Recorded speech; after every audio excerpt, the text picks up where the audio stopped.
Chicken biryani తినాలనిపిస్తుందా? ఇంట్లో చేయాలంటే చాలా పెద్ద ప్రాసెస్, ఇంకా టైం పడుతుంది అనుకుంటున్నారు కదా? అయితే ఈ వీడియో మీకోసమే. 15 మినిట్స్లోనే కుక్కర్లో బిర్యానీ రెడీ అయిపోతుంది. చికెన్ మ్యారినేట్ చేయాల్సిన అవసరం లేదు. రైస్ 10 మినిట్స్ సోక్ చేస్తే సరిపోతుంది, అది కూడా టైం ఉంటేనే. రైస్ చాలా పొడి పొడిగా వస్తుంది. రైస్ ఏమో 10 మినిట్స్ నానబెడితే సరిపోతుంది. ఇంకా అడుగంటకుండా చాలా పొడి పొడిగా వస్తుంది.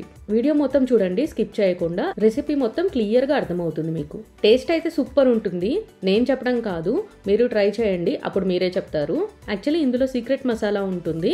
వీడియో మొత్తం చూడండి. సో రెసిపీ స్టార్ట్ చేసేద్దాం పదండి. హలో అండి, నేను మీ దీప్తి.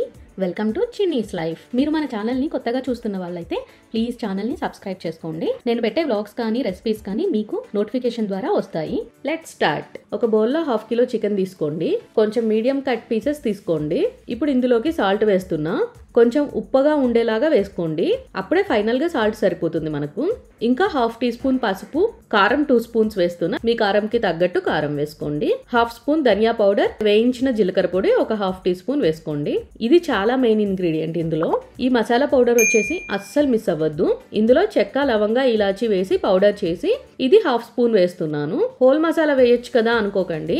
ఈ బిర్యానీకి ఈ పౌడర్ ఇలానే వేయాలి. తర్వాత వచ్చేసి మంచి గడ్డ పెరుగు, పులుపు లేనిది ఒక 3 ఫుల్ స్పూన్స్ వేయండి. ఒక చిన్న నిమ్మకాయ జ్యూస్ మొత్తం వేయండి. అలాగే చిన్నగా చాప్ చేసుకున్న హ్యాండ్ఫుల్ కొత్తిమీర, పుదీనా వేయండి. కరివేపాకు ఆప్షనల్, మీకు నచ్చితే వేసుకోండి, లేకుంటే లేదు. బట్ కరివేపాకు ఫ్లేవర్ చాలా బాగుంటుంది. నేనైతే కుక్కర్లో బిర్యానీ అంటే ఖచ్చితంగా కరివేపాకు వేస్తాను. కానీ ఒక్కసారి అయితే మీరు కరివేపాకు వేసి చూడండి, ఆ ఫ్లేవర్ మీకు చాలా నచ్చుతుంది. ఇప్పుడు చికెన్కు మొత్తం మసాలాలన్నీ పట్టేలాగా బాగా కలపండి.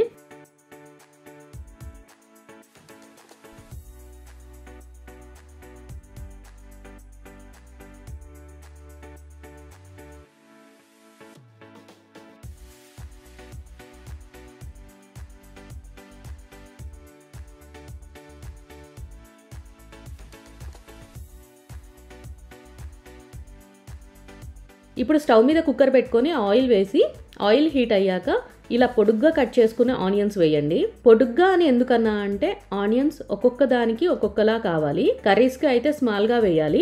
అలా స్మాల్గా బిర్యానీకి వేస్తే టేస్ట్ మారిపోతుంది. ఆనియన్స్ది ఏముందిలే అని అనుకోకండి. కట్ చేసుకున్న ఆనియన్స్ని బట్టే చాలా డిఫరెంట్ టేస్ట్ వస్తుంది. ఆనియన్స్ ఇలా ఫ్రైడ్ ఆనియన్స్ అయ్యేలాగా ఫ్రై చేసుకోండి. మీకు టైం ఉంటే ఇలా చేసుకోండి, లేదంటే నార్మల్గా ఫ్రై చేసుకోండి. బట్ ఇలా ఫ్రై చేస్తే మాత్రం చాలా టేస్టీగా ఉంటుంది. ఇలా చిన్న చిన్న టిప్స్ ఏమో చాలా ఇంపార్టెంట్ అసలు కుకింగ్లో. ఇప్పుడు హోల్ మసాలా వేయండి. మీ దగ్గర ఏముంటే అవన్నీ కాకుండా నేనేం చూపించానో అవి మాత్రమే వేయండి. 2 బిర్యానీ ఆకులు, కొంచెం చెక్క, 4-5 లవంగాలు, 4 ఇలాచి, చిన్నది జాపత్రి, ఒక పెద్ద ఇలాచి, 1/2 స్పూన్ షాజీరా. అందరూ ఆయిల్ హీట్ అవ్వగానే వేస్తారు కదా, కానీ ఈ బిర్యానీకి ఒక్కసారి ఇలా ట్రై చేయండి, సూపర్ ఉంటుంది. ఆనియన్స్ నార్మల్గా ఫ్రై చేసుకుంటా అంటే ఆయిల్ తర్వాత ఈ హోల్ మసాలా వేయండి. అదే నాలాగా ఫ్రైడ్ ఆనియన్స్ లా చేస్తానంటే మాత్రం ఆనియన్స్ ఫ్రై అయ్యాక ఈ మసాలా వేయండి. ఎందుకంటే ఈ హోల్ మసాలా లైట్గా ఫ్రై అవ్వాలి. ఆనియన్స్తో పాటు వేస్తే అవి ఎక్కువ ఫ్రై అయిపోయి బిర్యానీ టేస్ట్ కొంచెం చేంజ్ అయిపోతుంది. ఇప్పుడు జింజర్ గార్లిక్ పేస్ట్ ఫ్రెష్గా చేసుకుని ఒక 1 ఫుల్ స్పూన్ వేయండి. అది రా స్మెల్ పోయే వరకు బాగా వేయించండి. ఇప్పుడు ఇంకొక స్పెషల్ ఇంగ్రీడియంట్ చెర్రీ టమాటోస్. ఒక 6 to 7 తీసుకొని హాఫ్కు కట్ చేసి వేస్తున్నా. కుదిరితే చెర్రీ టమాటాస్ వాడండి, బిర్యానీ చాలా బాగుంటుంది. నేను ఈ బిర్యానీ కోసమే ఈ టమాటాస్ తెచ్చి వేస్తున్నాను. ఇది వేసి టేస్ట్ చేసి మీరే చెప్పండి ఎలా ఉందో. సూపర్ ఉంది అంటారు. టమాటాస్తో పాటు ఇలా చైనీస్ కట్ చేసుకుని 2 మిర్చి వేసి కలిపి మూత పెట్టి బాగా మెత్తగా అయ్యే వరకు కుక్ చేసుకోవాలి. మూత తీసి చూస్తే ఇలా స్పూన్తో అంటే మెత్తగా అయిపోవాలి టమాటాస్. అప్పుడు టమాటాస్ కుక్ అయినట్టు.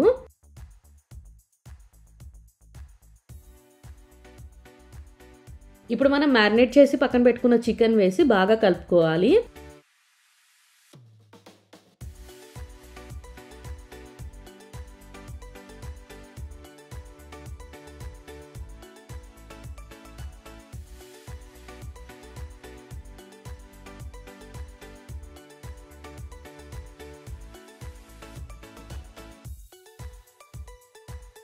అంతా కలిసాక మూత పెట్టి మీడియం ఫ్లేమ్లో 10 మినిట్స్ కుక్ చేయండి. చికెన్ 50 to 60% అయితే కుక్ అయిపోతుంది.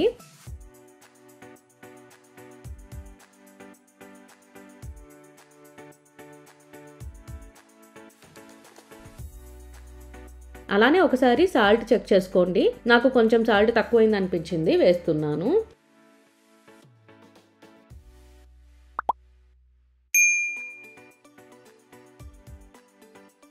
ఇలా ఆయిల్ కొంచెం పైకి కనిపిస్తూ బాగా కుక్ అవుతున్నప్పుడు వాటర్ వేసుకోవాలి. నేను 2 గ్లాసెస్ బాస్మతి రైస్ తీసుకున్నా, దానికి 3 గ్లాసెస్ వాటర్ వేస్తున్నా, సో సరిపోతుంది. వాటర్ ఇలా బాగా బాయిల్ అవుతున్నప్పుడు రైస్ యాడ్ చేసుకోవాలి. 2 గ్లాసెస్ బాస్మతి రైస్ వేస్తున్నా.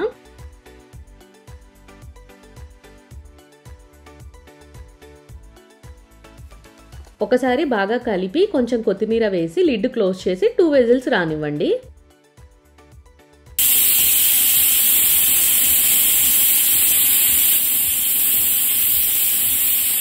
తర్వాత ఇలా పాతది ఏదైనా తవా ఉంటే తీసుకొని స్టవ్ మీద పెట్టి ఒక 5 మినిట్స్ కుక్కర్ పెట్టండి. ఫస్ట్ తవా హీట్ అవ్వడానికి 2 మినిట్స్ హై ఫ్లేమ్లో పెట్టుకొని తర్వాత సిమ్లో 5 మినిట్స్ పెట్టండి. 5 మినిట్స్ అయిపోయింది. నేను ఇక్కడ స్టవ్ ఆఫ్ చేస్తున్నాను. వెజిల్ ప్రెజర్ అంతా పోయింది. పోకముందే తీయకండి, కొంచెం తడిగా ఉంటుంది. నేనైతే ప్రెజర్ అంతా తీసేసి ఓపెన్ చేసేసా. చూసారా ఎంత పొడిగా ఉందో అసలు. స్టీల్ కుక్కర్ అయినా కూడా అంటు కట్టనే లేదు అసలు. పైన కొత్తిమీర వేస్తున్నా. ఇదేమో ఓన్లీ లుక్ కోసమే, అది కూడా వీడియోలో చూడటానికి బాగుంటుందని మాత్రమే. రెసిపీ కోసం అయితే అస్సలు అవసరం లేదు. ఆల్రెడీ మనము సరిపోయేంత వేసాము. ఇంకా నేనైతే ప్లేట్లో పెట్టేశాను. ఆల్రెడీ 2:30 అయింది. బాగా ఆకలేస్తుంది. పైగా చికెన్ బిర్యానీ తినాలని తొందరలో ప్లేట్లో పెడుతున్న వీడియో రికార్డ్ అవుతుందో లేదో కూడా చూసుకోలేదు.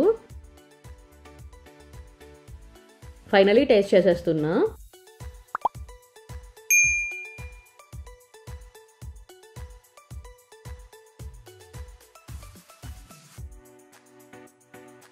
టేస్ట్ అయితే సూపర్ ఉంది.